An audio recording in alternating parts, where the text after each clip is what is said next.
ధర్మస్థల మీద ఇంకొక వీడియో ఎందుకు? ఈ దేశంలో జస్టిస్ కావాలంటే 3 మార్గాలు ఉన్నాయి. 1 పవర్, 2 మనీ, 3 కలెక్టివ్ స్ట్రెంగ్త్. ధర్మస్థలలో న్యాయం కోసం పోరాడే వాళ్ళ దగ్గర పవర్ లేదు, మనీ లేదు. అందుకనే కలెక్టివ్ స్ట్రెంగ్త్ చాలా ముఖ్యం. ఈ కలెక్టివ్ స్ట్రెంగ్త్లో భాగం అవ్వడం కోసమే ఈ మరో వీడియో ఆఫ్ ధర్మస్థల. అనగనగా ఒక ఊరి పేరు ధర్మస్థల. కర్ణాటకలో ఉన్న ఈ ధర్మస్థల శ్రీ మంజునాథ స్వామి ఆలయం యొక్క పుణ్యక్షేత్రం. ఈ పుణ్యక్షేత్రాన్ని జైన్ కుటుంబమైన హెగ్గడే 800 సంవత్సరాలుగా 21 తరాలుగా ధర్మకర్తలుగా ఉండి నిర్వహిస్తున్నారు. ఈ ఆలయ ట్రస్ట్ 400 ఎకరాల ఆలయ భూమి, ఆలయం నుండి 3 కిలోమీటర్ల రేడియస్లో ఉన్న వ్యాపార వ్యవహారాలన్నీ చూసుకుంటుంది. ఒక వ్యక్తి దశాబ్దం క్రితం జరిగిన క్రైమ్ గురించి కంప్లైంట్ ఇస్తే దేశం అంతా ఎందుకు మాట్లాడుకోవాలి? కాలపట్టిక. వేదవల్లి హరాలే 1979 స్కూల్ ప్రిన్సిపల్ పెట్రోల్ పోసి తగలబెట్టేశారు. ఈ మర్డర్ తన భర్త డాక్టర్ బిఆర్ హరాలే చేశారని నింద మోపారు. Padmalatha 1986. Padmalatha 17-year-old junior college student. తన తండ్రి గ్రామ పంచాయతీ ఎలక్షన్లో పోటీ చేస్తుంటే పోటీ చేయొద్దు, పోటీ నుంచి తప్పుకోవాలని ఎన్నో బెదిరింపులు, ఎంతో ప్రెషర్ అయినా తప్పుకోకపోయేసరికి డిసెంబర్ 1986లో పద్మలత డిసప్పియర్ అయింది. మిస్సింగ్ కేసు ఫైల్ చేశారు. ఫిబ్రవరి 1987 పద్మలత ఒక మృతదేహంగా నేత్రావతి నది ఒడ్డున లభించింది. అనన్య భట్ 2003 ఒక MBBS స్టూడెంట్ ధర్మస్థలకు మంజునాథ స్వామి ఆలయాన్ని దర్శించడానికి వచ్చి తప్పిపోయింది.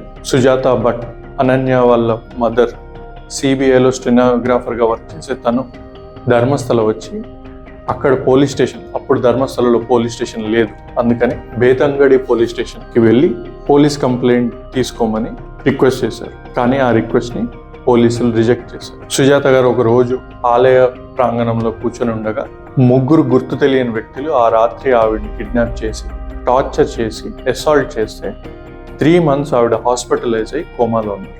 2012 నారాయణ్ అండ్ యమున అన్నా చెల్లెలు నేత్రావతి నది ఒడ్డున 2 మృతదేహాలుగా లభించారు. ల్యాండ్ డిస్ప్యూట్ వల్ల జరిగిన మర్డర్ అని ఒక అన్యాచురల్ డెత్ కింద కేసు ఫైల్ చేసి క్లోజ్ చేశారు. CPIM 1990s నుంచి ఈ ధర్మస్థలలో జరుగుతున్న మిస్సింగ్ కేసెస్, అన్యాచురల్ డెత్స్ గురించి ఒక RTI ఫైల్ చేస్తే అందులో తెలిసిన విషయం ఏంటంటే ధర్మస్థలలో అండ్ చుట్టుపక్కల ఉన్న ఊర్లలో మొత్తంగా 450 అన్యాచురల్ డెత్స్ రిజిస్టర్ అయ్యాయి. అందులో 360 వితౌట్ అటాప్సీ క్లోజ్ అయ్యాయి. కలియుగ న్యాయం. సౌజన్య 2012. ఈ కేసు చాలామందికి తెలుసు, చాలా డీటెయిల్గా తెలుసు. ఎందుకు? 13 సంవత్సరాలుగా సౌజన్యకు న్యాయం చేయాలని పోరాడుతున్న వాళ్ళ పేరెంట్స్ వల్ల, ఆ పేరెంట్స్కి సపోర్ట్ చేస్తున్న సామాజిక కార్యకర్తల వల్ల, ఆ పేరెంట్స్కి సపోర్ట్ చేస్తున్న ఎంతోమంది పబ్లిక్ వల్ల, ఎంతోమంది మీడియా అవుట్లెట్స్ వల్ల, ఎంతోమంది కంటెంట్ క్రియేటర్స్ వల్ల ఈ కేసు చాలా కీ. ఇన్సిడెంట్ జరిగిన సైట్ని సెక్యూర్ చేయడం కానీ, ఫారెన్సిక్ టీమ్ని తీసుకెళ్ళకపోవడం కానీ, ఎవిడెన్స్ గ్యాదరింగ్ కానీ, అటాప్సీలో ఇర్రెగ్యులారిటీస్ కానీ, DNA samples or forensic samples during autopsy తీయడం కానీ, ఆ తీసిన శాంపిల్స్ని యాక్చువల్గా డైరెక్టరేట్ ఆఫ్ ఫారెన్సిక్ ఇండియా ఏం చెప్తుందంటే 24 to 48 hours లోపు ల్యాబ్స్లో ఫారెన్సిక్ శాంపిల్ సబ్మిట్ చేయాలి అని చెప్తుంది. కానీ ఈ కేసులో 5 to 8 days తర్వాత శాంపుల్ సబ్మిట్ చేయాలి. డిలే ఎందుకు జరిగింది అనేది ఎక్కడ సరిగ్గా రికార్డ్ చేయలేదు. కాల్ డేటా రికార్డ్ గ్యాదర్ చేయలేదు, మొబైల్ సిగ్నల్ ట్రయాంగులేషన్ చేయలేదు. అక్కడ సౌజన్య ఫ్రెండ్స్, నైబర్స్ స్టేట్మెంట్స్ రికార్డ్ చేయలేదు. ఆ ఫ్రెండ్స్ అండ్ నైబర్స్ చెప్పిన స్టేట్మెంట్స్లో ఉన్న లీడ్స్ని ఫాలో అప్ చేయలేదు. 3 వ్యక్తులు కలిసి ఒక వ్యక్తిని పట్టుకొని కొట్టి ఇతనే ఈ క్రైమ్ చేశాడు అని చెప్పి పోలీస్ స్టేషన్లో అప్పచెప్తే FIR ఫైల్ చేసి అరెస్ట్ చేశారు. అతనే సంతోష్ రావు. ఎలాంటి ఎవిడెన్స్, ఫారెన్సిక్ కావచ్చు, ఐ విట్నెసెస్ కావచ్చు, లేకపోతే మరేదైనా కనెక్షన్ కావచ్చు, ఏ విధంగానూ సంతోష్ రావుని ఈ సౌజన్య క్రైమ్కి కనెక్ట్ చేయలేకపోయారు. 2013లో ఈ సంతోష్ రావుని అప్పచెప్పిన వాళ్ళల్లో ఒక అతను సూసైడ్ చేసుకొని చనిపోయాడు. చాలా మిస్టీరియస్ కండిషన్స్లో చనిపోయాడు. ఇతనితో పాటు ఇంకొక ఆటో డ్రైవర్, ఎవరైతే ఇంకొక ప్రైమరీ విట్నెస్గా ముందుకొచ్చాడో అతను కూడా సూసైడ్లో చనిపోయాడు. దీనంతటి మీద పోరాటం చేస్తున్న ఇంకొక అతను యాక్సిడెంట్లో చనిపోయాడు. ఒక పక్క విట్నెస్, ఒక పక్క ఎవిడెన్స్ గ్యాదరింగ్, ఒక పక్క ప్రాసెస్ గ్యాప్స్, ఇంకో పక్క ల్యాక్ ఆఫ్ ప్రాపర్ ఇన్వెస్టిగేషన్, ఇన్ని జరుగుతుంటే పోలీసుల నుంచి సిఐడికి కేసు ట్రాన్స్ఫర్ చేశారు. ఎలాంటి కొత్త ఎవిడెన్స్ సిఐడి గ్యాదర్ చేయలేకపోయింది, ఎలాంటి ప్రోగ్రెస్ చూపించలేకపోయింది. అప్పుడు కేసుని సిబిఐ, దేశంలోనే అత్యున్నత ఇన్వెస్టిగేటివ్ బాడీకి ఈ కేసుని అప్పచెప్పారు. ఇయర్స్ టుగెదర్ ఇన్వెస్టిగేషన్ తర్వాత సిబిఐ కూడా ఎలాంటి ప్రోగ్రెస్, ఎలాంటి కంక్లూజన్ చూపించలేదు. 2023లో సిబిఐ కూడా సంతోష్ రావుని lack of evidence and no proper investigation అనే పాయింట్స్ మీద సంతోష్ రావుని విడుదల చేసింది. అప్పుడు సంతోష్ రావు వాళ్ళ మదర్ బయటకు వచ్చి చెప్పింది ఒకటి, he is not guilty, then who? అతను కాదు, ఇంకెవరు మరి? 2023 సెప్టెంబర్లో చంద్రప్ప గౌడ, సౌజన్య వాళ్ళ ఫాదర్ మరణించారు. ఒక ఫాదర్ తన కూతురికి న్యాయం కోసం పోరాడుతూ 11 సంవత్సరాలు ఎలాంటి న్యాయము జరగక, ఒక క్లోజర్ లేకుండా ఆ తండ్రి మరణించారు.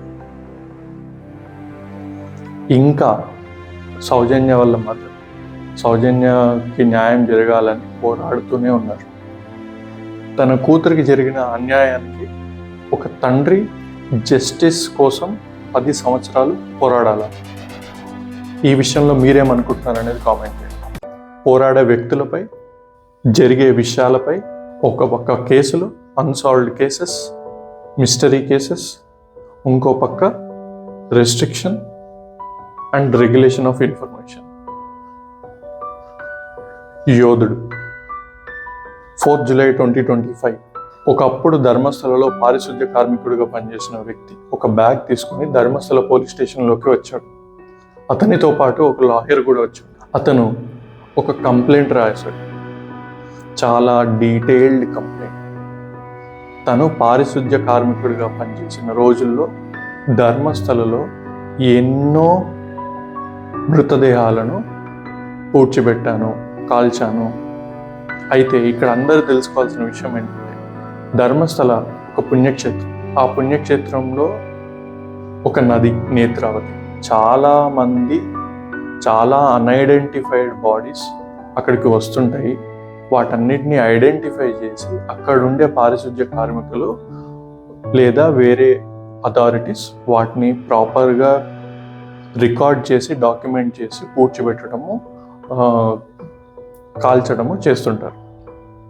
అయితే ఈ వ్యక్తి చెప్పింది ఏంటంటే, అక్కడికి వచ్చే బాడీస్ ఏవి సూసైడ్ కానీ నార్మల్ డెత్ కానీ అనిపించలేదు, చాలా డౌట్ఫుల్గా ఉన్నాయి.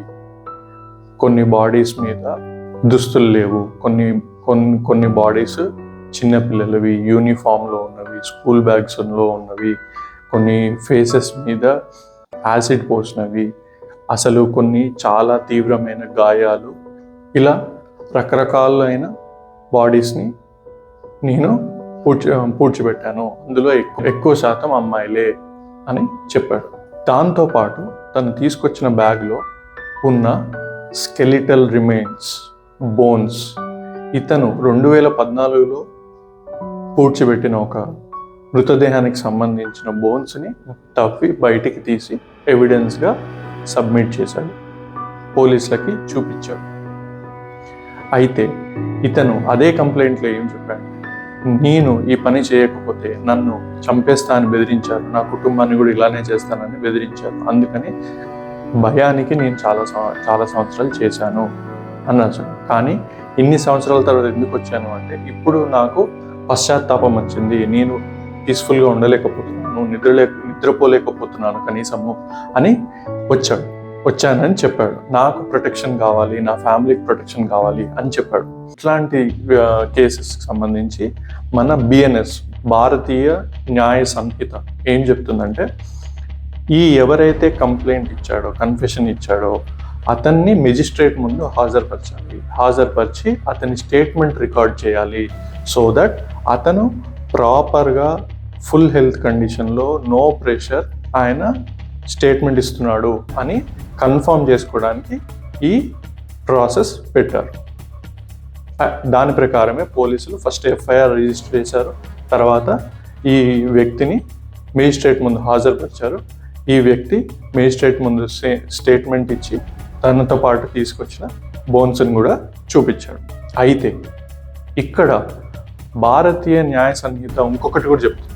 ఇలాంటి సందర్భాల్లో మేజిస్ట్రేట్ ముందు స్టేట్మెంట్ రికార్డ్ చేయడంతో పాటు ఖచ్చితంగా ఈ సైట్ ఏదైతే ఉందో, ఈ వ్యక్తి చెప్పిన సైట్ ఏదైతే ఉందో ఆ సైట్ని సెక్యూర్ చేయాలి, ఎవరు ట్యాంపర్ చేయకుండా చూసుకోవాలి అని చెప్పారు. ఇది జరగలేదు.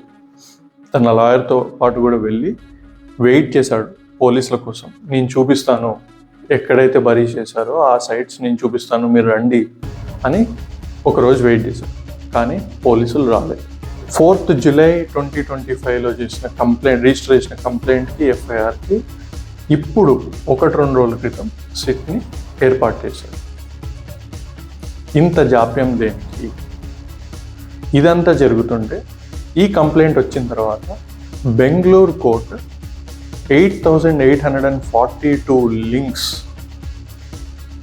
Of digital content regarding any cases of Dharmasthala తీసేయమని ఒక ఆర్డర్ ఇచ్చింది. ఇంత రెస్ట్రిక్షన్ ఇంకా ఎందుకు 2025లో కూడా? వై?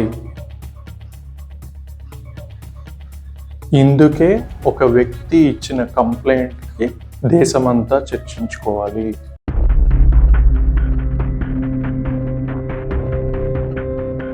ఇప్పుడు ధర్మస్థలలో న్యాయం కోసం ఒక వేలంపాట జరుగుతుంది. ఈ బాధిత కుటుంబాలు, సామాజిక కార్యకర్తలు కలెక్టివ్ స్ట్రెంగ్త్తో ఆ వేలంపాటకు వెళ్తున్నారు. ఇంకో పక్క పవర్ అండ్ మనీ రెండు కలిపి వస్తున్నాయి.